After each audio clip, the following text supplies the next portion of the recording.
Olá, eu sou a Janaina Portilho, discente de enfermagem da Unirio, e estou junto com Eric Barbosa, também discente de enfermagem da Unirio, apresentando o tema Cuidados com o acesso venoso periférico. Entrando na parte de indicações do acesso venoso periférico, que na maioria das vezes é obtido para fornecer terapias que não podem ser administradas ou são menos eficazes se administradas por vias alternativas. Como exemplos, podemos citar a hidratação intravenosa, que além do suporte nutricional que podem ser dados a um paciente com vômitos intensos ou dor abdominal devido a uma condição cirúrgica, certos medicamentos são mais eficazes quando administrados por via intravenosa, devido ao início rápido ou aumento da biodisponibilidade. Algumas situações clínicas, como parada cardíaca, requerem tratamento com medicação intravenosa. Assim, com o uso de hemoderivados também utilizam essa via de administração como preferencial. E quando deve-se optar pelo acesso venoso periférico? Quando houver tratamentos de curta duração, administração intermitente de medicamentos, como por exemplo os analgésicos, situações de emergência potencial ou quando não há necessidade de acesso venoso central. As vantagens em relação ao acesso venoso central é que o periférico ele é mais seguro, mais fácil e mais rápido de obter, menos doloroso, requer menos materiais para inserção e menor risco de complicações, especialmente em pacientes anticoagulantes. Os tipos de acesso venoso periférico. Existem dois que são os mais utilizados, que é o scalp e o catéter. Popularmente conhecido como butterfly, o scalp é a borboleta, é um dispositivo de infusão intravenoso que deve ficar menos tempo no acesso venoso do paciente do que os catéteres venosos. Esse scalp é composto de agulhas no calibre 19G, 21, 23, 25 e 27G, que ficam acopladas a uma mangueira extensora conectada a uma seringa. Os scalpes mais antigos não permitiam que o paciente dobrasse o braço para evitar que o equipamento saísse do lugar. Mas o avanço da tecnologia na saúde trouxe uma nova técnica mais segura e confortável, o catéter intravenoso. Além de evitar vazamento de sangue, esse dispositivo garante mais mobilidade ao paciente. Vantagens do catéter em relação ao scalp. Além do catéter poder ter uma maior permanência, ele é mais seguro, mais confortável e, como eu já tinha dito, permite movimentação do membro com menor risco de perder o acesso. E em seguida também temos imagens que apresentam o catéter em cima, que ele pode ser dividido por cores também, além dos tamanhos, igual o scalp. Embaixo, que também é dividido por cores, além dos tamanhos. Os locais mais utilizados para realizar o acesso venoso periférico tem como primeira opção o dorso das mãos, a segunda o antebraços e o terceiro os braços, sempre que possível, evitando as dobras dos membros. Dando seguimento na parte de cuidados antes, durante e após a manipulação do acesso. Antes da manipulação do acesso venoso periférico, o objetivo é preparar o profissional, o paciente e o dispositivo para reduzir o risco de infecção e obstrução. A primeira etapa é a higienização das mãos, preferencialmente com preparação alcoólica, usar água e sabonete quando houver sujidade visível, contato com sangue ou fluidos ou suspeita de Clostridium difficile.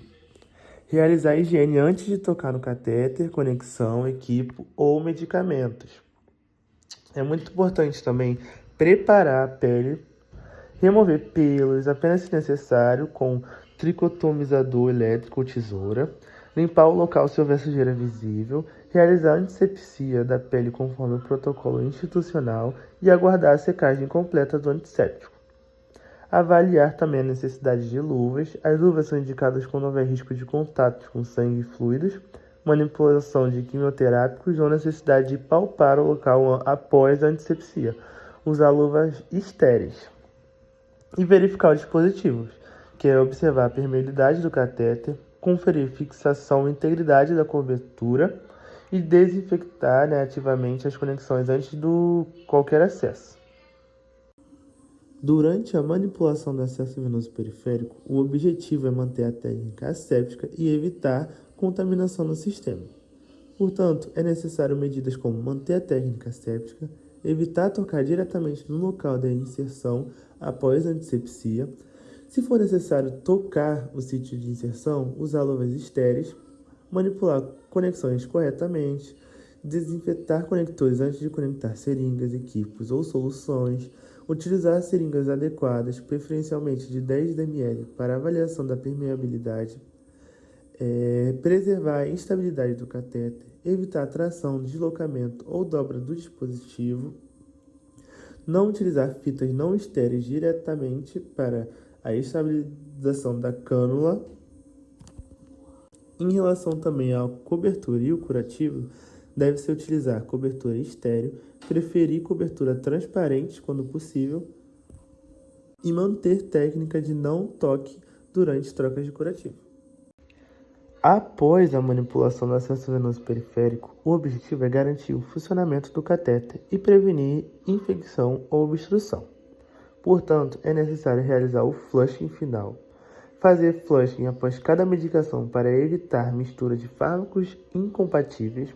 Utilizar a solução de cloreto de sódio 0,9% apropriada para o flushing. Empregar técnica de pressão positiva ao finalizar para reduzir o refluxo sanguíneo. Fazer locking quando indicado. Em catéter periférico curto, longo ou linha média, realizar o locking imediatamente após o uso, conforme protocolo institucional. Também é muito importante orientar o paciente em relação a não tocar no catéter, manter o curativo seco e avisar a equipe se houver dor, calor, vermelhidão, sangramento ou infiltração. A avaliação do sítio de inserção é avaliar o sítio de inserção do catéter periférico e as áreas adjacentes quanto à presença de rubor, edema e drenagem de secreções por inspeção visual e palpação sobre o curativo intacto e valorizar as queixas do paciente em relação a qualquer sinal de desconforto, como dor e parestesia. A frequência ideal de avaliação do sítio de inserção é a cada 4 horas ou conforme a criticidade do paciente. Pacientes de qualquer idade em terapia intensiva, por exemplo, sedados ou com déficits cognitivos, avaliar cada 1 a 2 horas. Pacientes pediátricos, avaliar no mínimo 2 vezes por turno. Pacientes em unidade de internação, avaliar 1 vez por turno. A manutenção da permeabilidade do acesso venoso periférico tem como objetivo manter o catéter pérvio, ou seja, desobstruído, e garantir a segurança da terapia intravenosa. Ele deve ser realizado utilizando seringas de 10 ml e antes da infusão de medicamentos, para verificar a permeabilidade do catéter e após a infusão de cada medicamento para evitar o contato entre fármacos incompatíveis, e em cada lume dos catéteres vasculares. Um dos cuidados importantes é desinfetar as conexões antes da permeabilização, avaliar se o catéter permanece funcionante antes da administração de soluções ou medicamentos. Entrando na parte de remoção do catéter, a avaliação de necessidade de permanência do catéter deve ser diária. Remover o catéter periférico tão logo não haja medicamentos endovenosos prescritos, se caso nesse meio tempo o mesmo não tenha sido utilizado nas últimas 24 horas. O catéter periférico instalado em situação de emergências com comprometimento da técnica asséptica deve ser trocado por conseguinte tão longo quanto possível. E remover por fim o catéter periférico na suspeita de contaminação, complicações ou mau funcionamento. Principais complicações do acesso venoso periférico.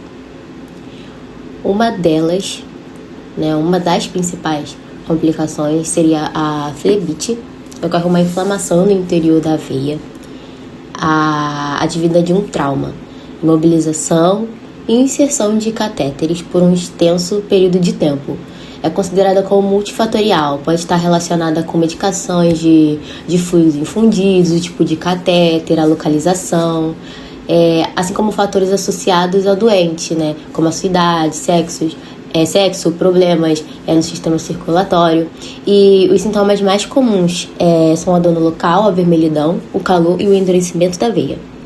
A próxima seria a infiltração. que é a administração inadvertida de solução ou medicamento não vesicante para o tecido ao redor da veia, ao invés de permanecer no interior do vaso. Isso acontece, né, quando o catéter sai da veia, parcialmente, não totalmente, ele perfura a parede da veia, ou quando há um comprometimento da integridade do próprio acesso. E os sintomas mais comuns é a ausência de retorno venoso, o edema local, a distensão local e a dor no local também. O extravasamento é resultado da administração inadvertida de medicamentos vesicantes do espaço extravascular, ou seja, fora do vaso. E é caracterizado pela capacidade de produzir lesões teciduais graves, de pele, tendões, músculo, e a severidade da lesão ela está relacionada ao tipo do medicamento, da concentração desse medicamento e do volume desse fluido extravasado para o tecido subcutâneo. E devido ao tipo de medicamento envolvido, pode provocar danos graves no tecido local. Pode resultar em cicatrização demorada, necrose, infecção, deformidade, perda de função e levando até mesmo a amputação do membro. E os sintomas mais comuns seriam a dor imediata, lesões bolhosas,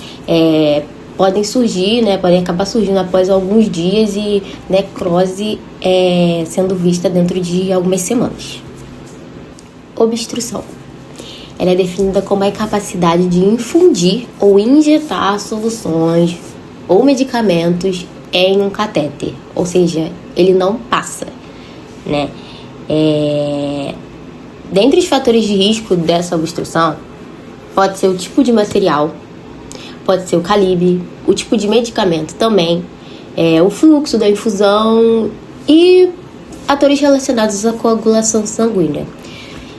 Quanto aos mecanismos de obstrução, eles podem ser por causas trombóticas, químicas ou mecânicas.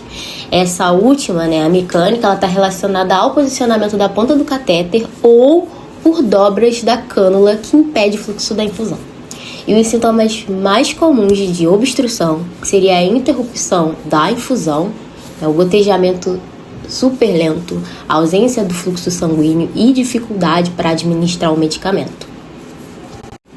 Por fim, mas não menos importante, extremamente relevante, a infecção relacionada ao catéter venoso periférico, que pode ocorrer por falhas na técnica asséptica, manipulação inadequada do dispositivo e o tempo prolongado de permanência, sendo fundamentais medidas como higiene das mãos, antisepsia adequada, ou seja, biossegurança puríssima, troca de curativos, avaliação frequente do sítio de inserção. E os sinais mais comuns da infecção são aqueles clássicos: hiperemia no local, dor, calor, edema, presença de exudato e umidade anormal no curativo. Agora, algumas condutas diante de complicações vistas, como anteriormente, foram complicações, e o que a gente vai fazer a partir disso, após identificar essas complicações? Interromper imediatamente a infusão. Essa é a primeira conduta quando há suspeita de complicação, como infiltração, extravasamento, flebite, obstrução ou infecção.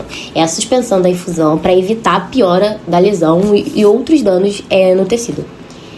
2. Avaliar o sítio de inserção e o membro acometido. Ou seja, fazer aquela análise, a presença de dor, edema, hiperemia, calor no local, endurecimento, presença de secreção, permeabilidade.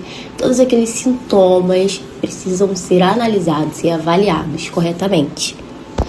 3. Realizar cuidados locais. As medidas vão variar conforme a complicação identificada. Você, como profissional de saúde, vai utilizar dos seus conhecimentos clínicos, dos seus conhecimentos teóricos adquiridos na graduação, no seu curso técnico, e pode incluir elevação do membro cometido, aplicações de compressas mornas ou fria, conforme o protocolo institucional e o tipo da complicação. Por isso que é necessário ter esse conhecimento prévio. Observação da exceção de edema, coloração da pele, dor, monitoramento da evolução no local. E 4, comunicar à equipe responsável tudo o que aconteceu. Sinais de agravamento, extravasamento da medicação, suspeitas de infecção, dor intensa, comprometimento importante do membro, dificuldade para manter a terapia intravenosa e registrar. É muito importante o registro de respaldo. Isso é muito importante falar sobre isso, né? Apesar de ser algo que, né, os profissionais de saúde já têm em mente, mas eu acho importante frisar isso agora, né? O registro. 5, como dito anteriormente, agora há pouco, registrar a intercorrência em prontuário. O tipo da complicação, sinais apresentados, as condutas realizadas, o horário e a resposta do paciente às medidas adotadas. É fundamental que o profissional de saúde avalie cada caso individualmente e inicie as condutas de forma eficaz. Muito obrigada. E essas são as nossas referências.